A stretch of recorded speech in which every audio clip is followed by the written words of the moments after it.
I'm Beck and welcome to the Unhaul challenge. I thought I would look at a bunch of questions and see if I can unhaul one book per question. I think I've done okay. I am going to jump straight into the questions because I don't want to question my choices too much. So without further ado, let's get into them. The first prompt is, or the first question is, a book you rated low. And I wouldn't say necessarily that 3 stars for me is a low rating. 3 stars is pretty great. But for this author, I've read multiple of his work and I gave this book a 3, whereas the others I'd give more than 4 stars. I've landed on Red Country by Joe Abercrombie, although this was gifted to me a while ago and the cover is spectacular. It's got this great kind of parchment feel to it. So part of me doesn't want to get rid of this, but also I know that I'm never really going to reread this particular edition. It's just going to sit on my shelf and look nice. If Dave reads it, he'll probably listen to the audiobook because I've got that on my account. So I don't feel really the need to hold on to this one. And I do like the other books by Joe Abercrombie, but this one just didn't quite land the same. Prompt 2 is a book you changed your mind about. And upon reflection, I've definitely shifted my focus on this series, and I know that I didn't like the end of it, not the entire last book in the series. And if I reread the first 2 books, I think I'd have a vastly different stance to what I initially did. I used to be obsessed with these, and part of me still wants to kind of tap into that nostalgia. So I'm not getting rid of every single copy that I own, but I'm getting rid of a whole lot of them. And that book is Nevernight. And ironically, I've gotten rid of my Nevernight copies, but I have God's Grave and Dark Dawn here, some editions that I would also like to add to that unhaul pile. So unfortunately, J. Kristoff is not one of my favorite authors anymore, and I'm definitely past the age range that he writes for. People are going to say J. Kristoff writes adult. I disagree. He writes more edgy young adult stuff that he passes off as adult. It doesn't really tonally land in the adult space for me. Thematically, yes. Tonally, no. And I'm not going to miss these once they're gone. They have been in a cupboard waiting for me to unhaul them, and I've not thought about them at all. So it is time to say goodbye. Next up is a series that you won't be completing, and I have 2 down for this. However, I think I've changed my stance on both of them, but the jury is definitely still out and will be for a while. So the first one that I want to talk about is a new release that doesn't come out yet anyway, and that is Defiant by Brandon Sanderson. This is the 4th and final book in his Skyward series. And while I love the first Skyward book, which is a young adult sci-fi following Spencer trying to defend her planet from these alien forces that periodically attack, I didn't love the way that the Skyward trajectory went regarding the plot and storytelling, and even the characterization as well was a bit shoddy to me. So I didn't love the novellas that were released. I didn't love the rest of the books that were released either. It's gone in a direction that I'm not enjoying so much, and part of me is like, do I just DNF the series now, or do I try and finish the 4th book in a series and feel like I've completed them? Because I've come this far. I've read all of the books and the novellas. Why wouldn't I try to read the last book?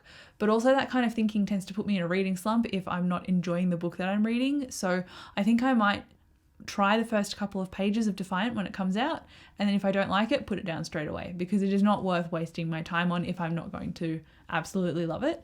And then the next book that I've got on this list that I was thinking that I would probably unhaul is Witch Please. And this is a rom-com with a bit of magic of a twist in it. So it's about our main character who's just on the back of a bad breakup. She's a witch. She runs this workshop with her, I think her sibling or her cousin, and they fix up things with magic. So they don't have any kind of trades backgrounds, but they are witches. However, they can't discuss the fact that they're witches with people because there is a whole society associated with witches and a council within that society, and they have put curses and forbidden magic onto people discussing the fact that they're a witch. However, I got a comment on my March wrap-up, which is when I read this book, and that comment was by G Swizz, and she was like, the stance on magic and being able to tell people about it starts to shift, not so much in the second book because both of them are magic users as love interests and are aware of that kind of subsection of society. However, book 3 onwards, there's a bit of a battle against that space. And so for me, when I read a book like that, it means that the characters are supposed to be love interests, but there's this one major secret about someone that they can't discuss. So to me, it's kind of in that realm of non-consent, because if a character doesn't know something, they can't consent to it. So I'm like, oh, I was going to get rid of this. But based on Jesus' comment on my March wrap-up, I might actually see how I feel about the series. I might continue, I might not. At the moment, I'm really on the fence because this is very new information and I already feel like I'd made up my mind, and then I'm actually going, no, I'm going to dig that thought up and reevaluate it. So I don't know. This is not going to stay on my Unhaul pile. I might just put it back on my bookshelf for a little bit and then see how I feel. Because it would be great to continue because I did really like the tone of this and I like the storytelling and characters and all the side characters that are going to become the main characters in the sequels, which is generally what happens with romance. So I'm going to give it a try, I think. So I don't necessarily have anything definitive for this question, but I have 2 works in progress. Then we've got a book you did not finish, so a book you DNF'd, and that would be 1,000 Splendid Suns. I know this is just not going to be a book for my particular taste, even though I can objectively say that it will likely be a spectacular read. It's just not my thing. I don't really reach for this kind of more literary genre that is crossed over with historical fiction. Not my vibe. So I'm getting rid of this one. I talked about it in my Read It or Unhaul It or Try a Chapter reading vlog. If you want to see more thoughts about it, they're still very slim thoughts, but I just know that I'm not going to like this. The reason I got it in the first place was not because I loved the cover, which is another prompt in this tag.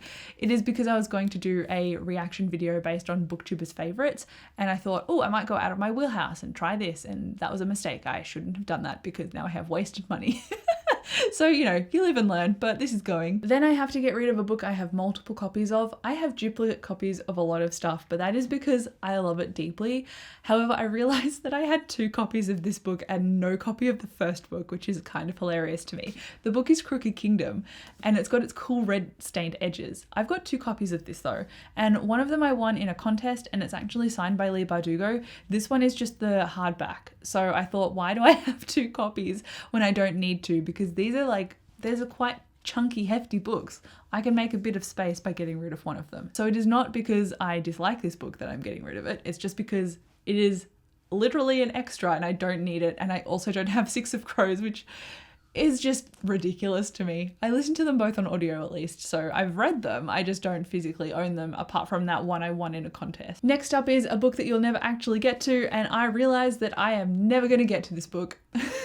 It is a chonker, and again I got this one for my booktuber reaction to favorites, but it just didn't work out. I tried it, I don't think I'm gonna like it, so it's going, and part of me is relieved that this is going because look at how big this is. Then we've got a book that you bought because of the hype. And I did buy this one because of the hype, but also because I'd read her books before that were adult, and I thought, oh, I'll try this one. Usually young adult, very hit and miss for me. And I should have listened to my gut because Highly Suspicious and Unfairly Cute was great, but I'm not the audience it's meant for. And I could really see through that when it came to the plot devices and building up the characterization. It just frustrated me instead of made me feel like I was on the edge of my seat. So I was like, I don't like this. So I did buy it because of the hype, because this was talked about a lot in 2022, saying it was coming early 2023, and I pre-ordered it, I read it, I didn't love it.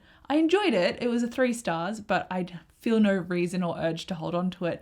I will be keeping the Brown Sisters trilogy though, because that was a favorite series for me. This one, not so much. So didn't cut the mustard, so it's going. Then we've got a book you bought because of the cover, and on a general basis, I don't really buy books only because of the cover, but this one I bought because I thought I would like the interior, and then also the cover is amazing, and it makes me sad that I DNF'd this book because I really wanted to like it because the cover is so good, and that is The Black Hawks. This kind of watercolor black and white design is absolutely beautiful, but I just did not like the dynamic in this story, and I didn't connect to the tone of voice at all.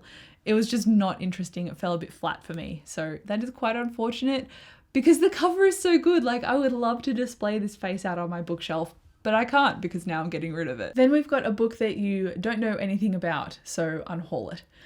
I don't actually know too much about Outcast, only that it's written by the same guy who wrote The Walking Dead, and that's it. I was tempted to just kind of get rid of it, but because it's a graphic novel and they tend to be a little bit more expensive, and from the cover you can't really see how the art and the story work together, I'm like, I need to keep this, read it, and then get rid of it.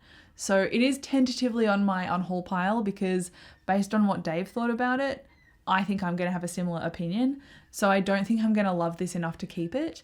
So it's kind of like already partly out the door, but not quite because I need to read it. And I put this on my April TBR because it's short. and April is very busy for me. I was like, I need to read this before I get rid of it, and lo and behold, I still haven't read it. Part of me hopes that I don't unhaul it, but I really think I will be, so that's why it's in this video. And then we've got the final question, or the final prompt on this tag, and that is a book you did not buy. The first one is You Should See Me in a Crown, which was on my Christmas wish list and was purchased to me by my secret KK when we did Kris Kringle. And unfortunately, again, this fell in the realm of a young adult that I could just see through and didn't love because of the tonal delivery of it. So I'm like, I'm not the target audience. I don't feel like I could empathize with these characters. That's what I say when I mean I don't connect to the characters. I just don't find their tones of voice particularly palatable to me. And that's the case here. I could see where this was going, and I think I would like the plot generally, but I just don't like the characters enough to continue. It's about a girl who is trying to get a scholarship by becoming prom queen, because prom queens are granted scholarships. And I think it's got a sapphic romance in there as well. But while these things sounded like they would be up my alley, I guess the execution of the story didn't really pull it off. So it needs to go, because it's not gonna, like, my contemporary shelf is not very big, so I need to make room. And then the other one that I'm going to get rid of, I've had this for quite a while and I really enjoyed it, but I don't want to reread it, and I've only kept it this long because it's an advanced reader copy, and that is The Test by Sylvain Neuvel.